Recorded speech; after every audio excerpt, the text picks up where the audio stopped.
안녕하세요. 차트비책입니다. 자, 이번 영상에서는 트레이딩 할 때 시드를 어떻게 나누는지, 그리고 분할 매수와 분할 매도, 물타기, 손절에 관해서 설명을 드리도록 하겠습니다.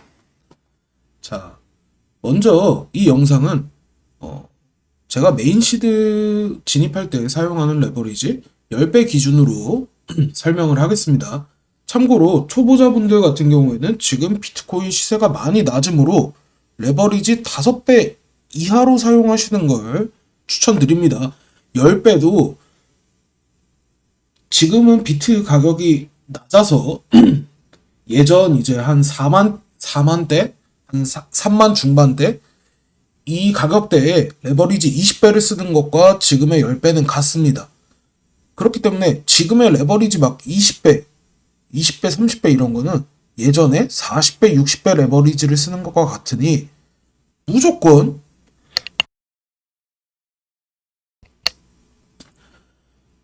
본인의 실력에 뭐 엄청 자신 있는 분들 아니면은 레버리지를 최대한 적게 쓰세요. 적게 써도 충분히 수익을 볼 수 있는 그런 비트 가격대입니다. 자, 설명 시작하겠습니다. 분할 매수에 관해서 먼저 설명을 드리도록 하겠습니다. 저 같은 경우에는 이제 단타 계정하고 메인 계정 두 개를 사용하는데 아무래도 단타 계정보다 메인 계정의 시드가 훨씬 많습니다.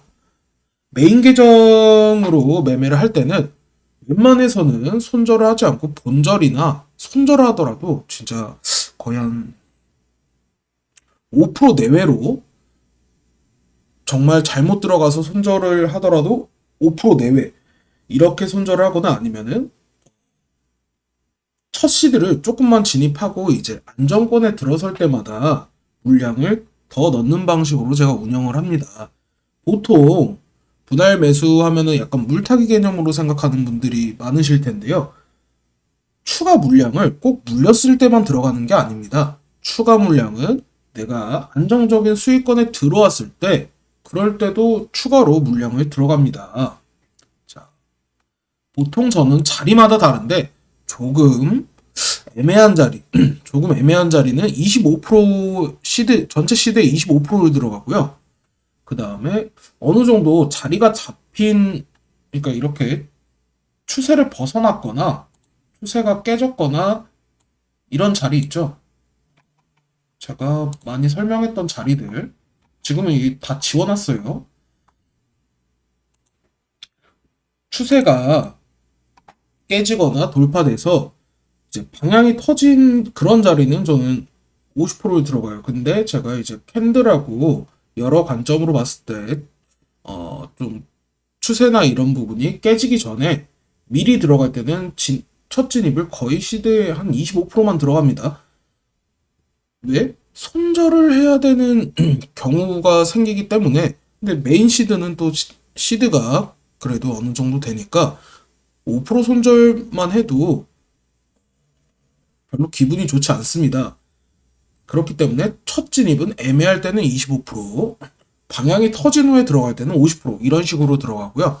자, 두 번째 진입은 언제 하느냐?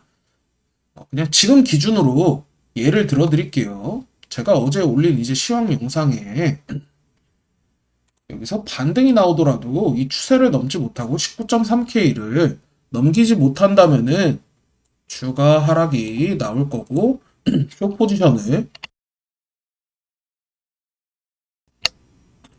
홀딩 할 것이다.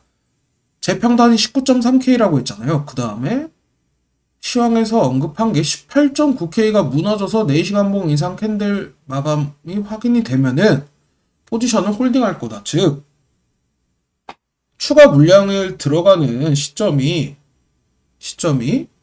이 18.9K가 무너지고 4시간 봉 캔들 마감이 확인이 되면은 이런 자리에서 추가 물량을 들어갈 수 있습니다. 추가 물량도 다 넣을지 아니면은 25%만 더 들어갈지 이거는 본인의 판단에 따라 다릅니다.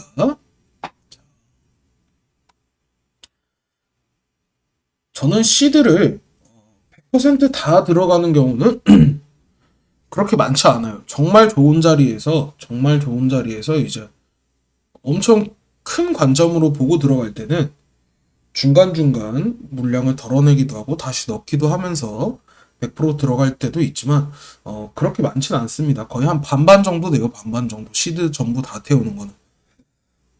그렇기 때문에 지금 보시는 것처럼 만약 이 위에서 숏을 들어갔다 치면은 여기서 25%만 들어갔다 치면은 이렇게 내 관점대로 가격이 내려왔는데 여기 주요 지지 저항이 있다. 그럼 이 구간에서는 반등이 나올 수도 있고 어떻게 될지 모르니까 이런 데서 들어가는 게 아니고 그 다음 지지 저항이 확실하게 무너지는 걸 보고 그 다음에 추가 물량을 넣어서 이제 물량을 더 싣는 거예요.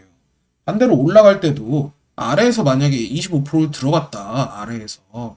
근데 하락 추세가 있었다. 그럼 하락 추세를 넘기고 주요 지지 저항 구간에서 지지를 받는 걸 확인하면은 그때 또 추가 물량을 실어서 더 먹는 겁니다. 이제 다음은 물타기. 그러니까 물타기도 어떻게 보면은 분할 매수의 하나예요. 내가 이제 물렸을 때 어떻게 대응을 하냐가 중요한데 참고로 레버리지 10배에 첫 진입 시드를 25%로 하고 그 다음 진입 시드 또 25% 하고 세 번째 50%를 넣으면요. 레버리지 10배면은 지금 보통 청산가가 한 2,000불 정도, 한 1,900불? 이 정도 여유가 있거든요. 거의 4,000불 이상은 버텨낼 수 있습니다. 단 무조건 주요 지지 저항 구간에서 추가 매수를 하되 800틱 이상 차이 나는 곳에서 해라. 자, 보세요. 내가 레버리지 10배로 만약에 18.6에서 숏을 들어갔다고 칩시다. 18.6에서 숏을 들어갔다. 여기서 25% 시드를 들어갔어요. 근데 내 생각과 다르게 가격이 올랐어요. 18.9까지. 근데 18.9K도 주요 지지저항이잖아. 네. 주요 지지저항은 맞죠. 하지만 지금 18.6에서 18.9K까지 해봤자 올라온 300틱 차이입니다. 이 300틱 차이인데 여기서 물타기를 해봤자 그러니까 내가 25%에 들어가고 25%또 들어가면은 25가 100으로 생각했을 때 100%에 100%가 더 들어가는 거예요. 그러면은 보통 지금 300틱 차이에서는 평단가가 한 150틱 정도 줄어듭니다. 150틱.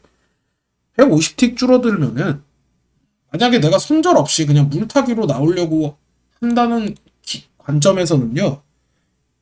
보셔서 아시겠지만 비트가 많이 움직이면은 2000불은 그냥 우습게 움직입니다. 거의 큰 움직임은 한 방향으로 4000불씩 터질 때도 많고요. 그러니까 결국에는 이런 구간에서 내가 물타기를 해서 내 평단 150틱 줄여봤자 의미가 없다는 거예요. 차라리 손절을 하거나 그런 게 낫지. 내가 정말 물타기를 해서 평단 관리를 해서 운영을 하려면은 적어도 800틱 이상 차이 나는 주요 지지 저항 구간에서 물타기를 해야 내 평단가가 내려가는 효과를 볼 수 있다. 적어도 800틱 이상. 이것도 시드가 25%씩 진입했을 때요. 25%씩. 만약에 처음에 50%를 들어갔다. 그러면은 좀 더 봐야 됩니다. 좀 더. 그러니까 이거는 이제 매매를 많이 해보고 내가 차트를 잘 볼 줄 알아야 돼요. 물타기 같은 경우에도. 그러니까 초보자분들은 물타기로 운영할 생각을 하지 마시고 애초에 고점 잡기 저점 잡기 하지 마시고 방향이 터졌을 때만 진입하고 이제 방향이 터졌는데 내가 만약에 반대 방향으로 들어갔다 그럼 방향이 터지고 방향이 터진 쪽에서 지지받는 걸 확인을 하면 그냥 손절을 하세요.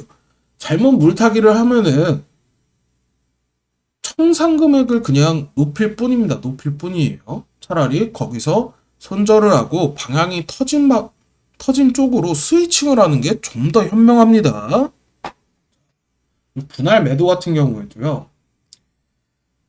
지금은 이렇게 박스권 횡보 구간이라 움직임이 뭐 해봤자 한 700틱 이 정도밖에 차이가 나지 않습니다. 그러니까 여기서부터 내가 롱 포지션을 들고 왔어도 또 금방 내려오고 또 오르고 이게 계속 반복되잖아요. 주요 지지 저항 구간에서 큰 욕심 내지 마시고 분할로 물량을 조금씩 털어내세요. 25%를 털던 30%를 털던 절반을 털던 일단 내가 수익을 어느 정도 챙겨두세요. 그러고 나서 나중에 내 실력이 더 늘고 보는 관점이 더 큰 관점이 있다 하면은 그럴 때 포지션 홀딩 하시고, 이 선물 거래에서는 줄 때 먹어라. 줄 때 먹어라. 그러니까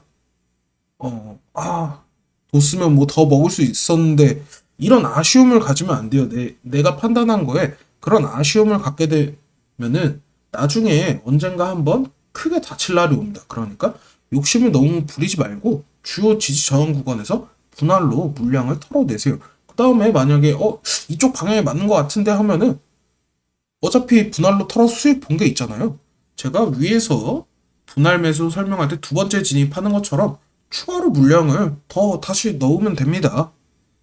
그렇기 때문에 일단은 주요 지지 저항 구간에서는 줄 때 어느 정도 수익을 먹는 게 좋다. 자, 손절에 관해서 설명하도록 하겠습니다.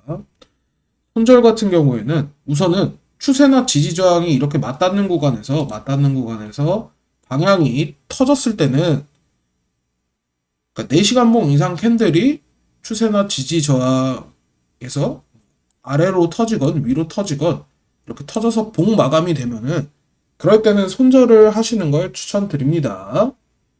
저 같은 경우에는 이제 캔들 패턴을 보기 때문에 이제 캔들의 고점이나 저점이 제 손절 기준이 되는 경우가 거의 99%입니다.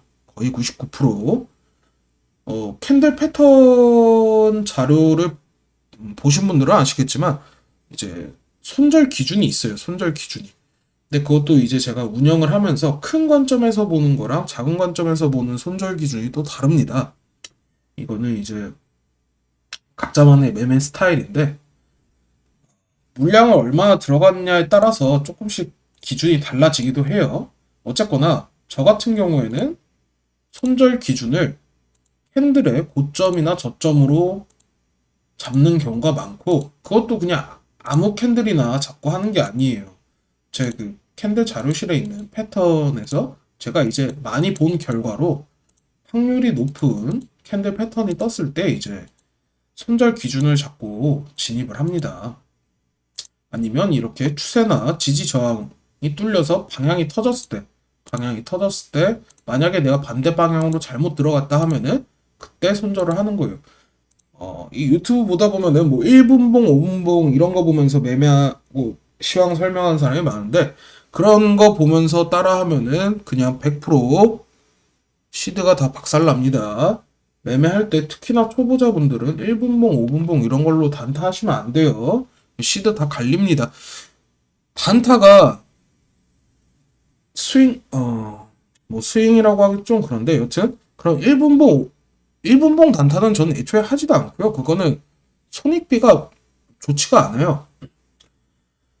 여튼 단타는 그냥 5분봉이나 이런 빠른 단타는 내가 이 차트를 보는 모든 관점을 더 빠르게 생각해야 되는 거라 그냥 매매하는 것보다 한 50배 정도 어렵다고 생각하면 되니까 그런 거는 하지 마세요.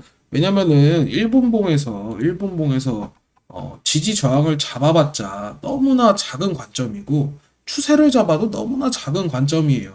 그냥 들어갔다 나갔다 하면서 수수료만 날릴 뿐입니다. 수수료만. 그러니까 그런 거는 따라 하지도 말고 보지도 말고 할 생각도 말아라. 내가 정말 실력이 늘었고 자신이 있으면 그때 해라. 근데 그때 할 때도 기준을 15분봉으로 돌아. 단타를 할 거면은. 저 같은 경우에는 진입하고 이제 익절하는 디테일한 타점은 1분봉, 5분봉으로 잡지만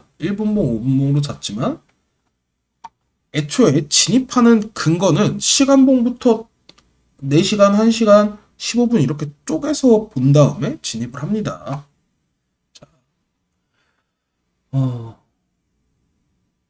이 물타기를 막 뭐 100틱 올랐다, 200틱 올랐다 이 상태에서 물타기를 해봤자 내 평단가를 내리는데 도움이 안 되니까 그런 물타기는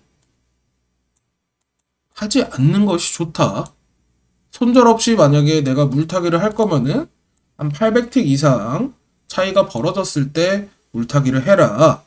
단 이것도 레버리지 10배 이하 얘기입니다. 레버리지가 20배만 돼도 그냥 바로바로 손절하면서 해야 돼요. 물을 타봤자 뭐 돈이 내가 무한대로 있으면 모르겠지만 많이 버텨봐야 3, 4천 튀길 겁니다. 근데 그것도 청산당할 위험이 많으니까 애초에 진입 자리를 이상한 데서 들어가면 안 되고 방향이 터졌을 때만 딱 진입을 해서 이용 거래를 해보세요. 그러면은 아마 기존에 하시던 것보다 훨씬 안정적인 매매를 하실 수 있을 겁니다.